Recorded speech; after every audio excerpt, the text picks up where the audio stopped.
Oh man! Hello YouTubers and all those who happen to watch. Today's video is brought to you by Teddy Bear Cookies. Not endorsed by any means by this company, but these are delicious 99 cents and I'm just fucking cheap and want cookies. So with that said, let's move on to the video. Now, this is going to be 3 titles I consider Game of the Year. There's no single game, there's not going to be 2 games, it's going to be 3 games, because I think it would just be pretty much a very even pace for people to look at these 3 games and decide for themselves as well if they're Game of the Year. Or if they already have their selections for Game of the Year, they can just pretty much type it in the comments down below, it don't matter to me. And I'll respectably nod and probably agree with you, for your opinion too. So, with that said, let's move on to the nominees. Dungeon Defenders. This is a digital download game that, quite frankly, I don't got any way of holding it because it's digital distribution only. It was developed and published by a company called, well, actually, Reverb published it, so.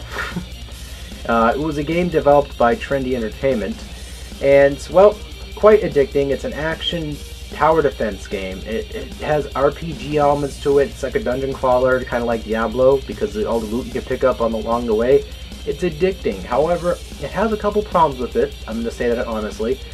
The cross-platform, which they promised, is not working right away. It is possible to get it to work, but it's a lot of a big hassle versus what the company was promising right off the bat. And, you know, why this is just a minor complaint with the game? It's fun. There's a lot of bugs still in the game, but the game bugs are not bad. They're just some AI differences they have to tweak, which they fix it usually quite soon anyway when you mention them. So with that said, good company, good PR, and great gameplay. So that's why it's getting nominated. On top of that, it's really fucking addicting.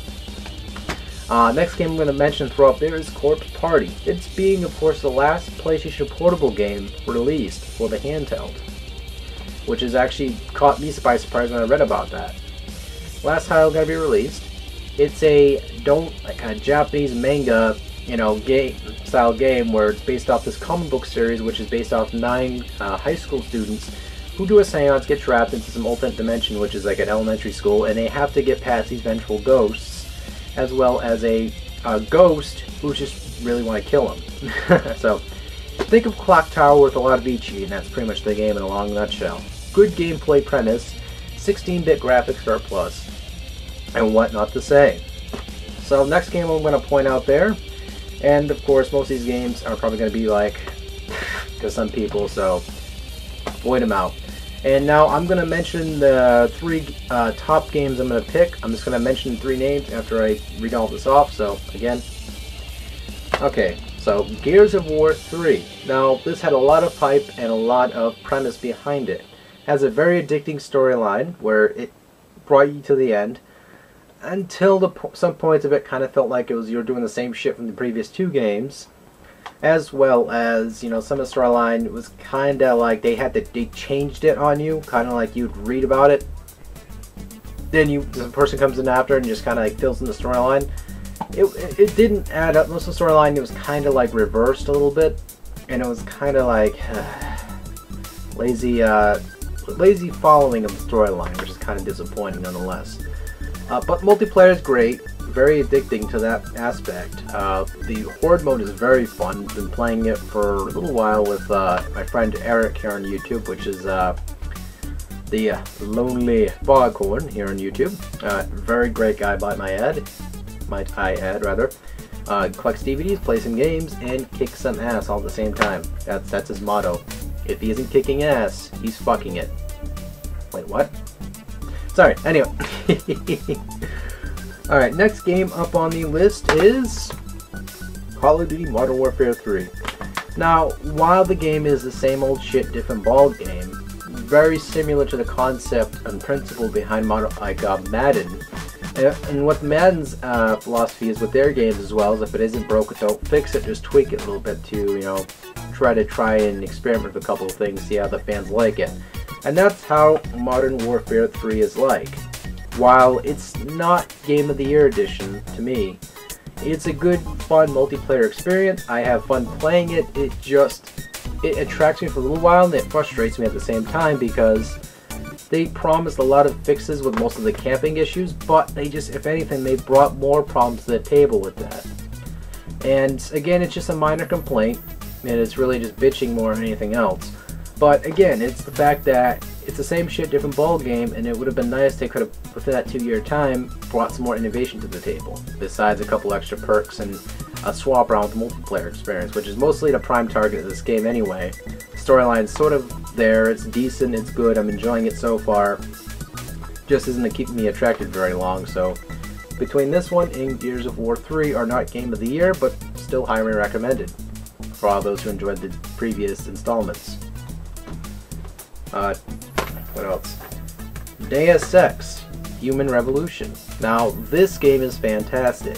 Couple bugs here and there, only a couple out of the large content that this game offers. It's highly replayable, has multiple scenarios you can go through, and it's, you know, a cyberpunk RPG style game with FPS elements that keeps you drawn in. Now, if you like movies or films such as Blade Runner, definitely for you. If you like, you know, the first person style, you know, stealthy meets action kind of gameplay, definitely for you. And again, while this game is fantastic and I truly adore it, it's not Game of the Year either. Next two games coming up here is Skyrim. Now, of course, the master race on the PC side would be mad that I did not mention the PC version over the console one. It's more convenient for me to play the console version, trust me. That's the way my computer's all set up right now. And very great game. I actually enjoyed some of the quests I go through, some of the dungeons I go through. It's a little bit more of an original approach to the series and this style of type of gameplay versus other games I've played in the past, such as, you know, Gears of War and all that. I mean, don't get me wrong, I like those games, but I always felt like the Elder Scrolls series is a little bit more original than these other games out there when it comes to the first-person genre. It has a very good, if not very fantastic, replayability value to it. It makes it easier for people who are not ultimate RPG enthusiasts be able to get into this game, pick it up and play it, and actually enjoy it. Again, with a lot to explore, and I pretty much just finished like 70 quests and I'm still at the tip of the iceberg for this game. That tells you one thing, is a lot of goddamn quests to do. So with that said, this game, folks, is one of the Game of the Years.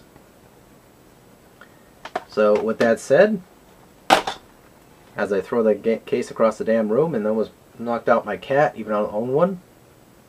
What the hell's that doing here? Anyway. Next game coming up is Batman Arkham City. Now, while this game itself had hype, it had a lot behind it, especially the company. One thing they did do is they took the original concept from Arkham Asylum, flipped it on its head, flipped it back over, patted it on the head, and said, we're making you game material. Game of the Year material, rather. And this game is fantastic. Great storyline. If you're a, definitely, of course, if you are a Batman enthusiast. And it has a lot of replay value, a lot of exploration, sort of like a Metroid game on acid. And again, I cannot express enough the replayability on this game. Great, great game. So, this is my other Game of the Year choice. Batman Arkham City. So, the last game, you're probably looking at my hands now going, where's that game? Well, the last game I am going to mention, even though I did give it a lot of negative criticism towards its cross-platforming, is definitely Dungeon Defenders. It is a digital download game, yes. However, it's one of those type of games that it keeps you playing because it's addicting. There's so much content to do. I mean, it's not a lot, but there's plenty to do that keeps you replaying, and there's a lot of stuff to find, such as weapons and what have you. And the company's trying really hard to keep it so that way endgame content is consistent. So, again, those three games are my top choices. So, Batman Arkham City, Skyrim, and Dungeon Defenders are my top choices of the year. Thank you guys so much for watching, and I am grateful for everybody watching my channel. And people are probably going to mention, well, where am you to put Battlefield 3 on that mix? I don't own it. How come you didn't put Super Mario Land 3D in there? I probably just butchered that name just now. I don't own it. How come you didn't put Zelda Skyward Sword, you motherfucker? I don't own it. Why not? I don't like wiggling my arms around. Why not? What is this, choir? Why not? Shut up. Why not? What? Why not? Why am I talking to myself? Anyway, you guys get the point with that. I can't quite afford that much with this. Most of this stuff, if anything, was a couple trade-in things here and there, but what can you do? So yeah, those 3 titles are my recommendations nonetheless. And those games I mentioned I could not afford, I don't doubt them being great games. Couldn't afford them this year. So take it easy, folks. Thank you guys so much for watching, and rub my nipples.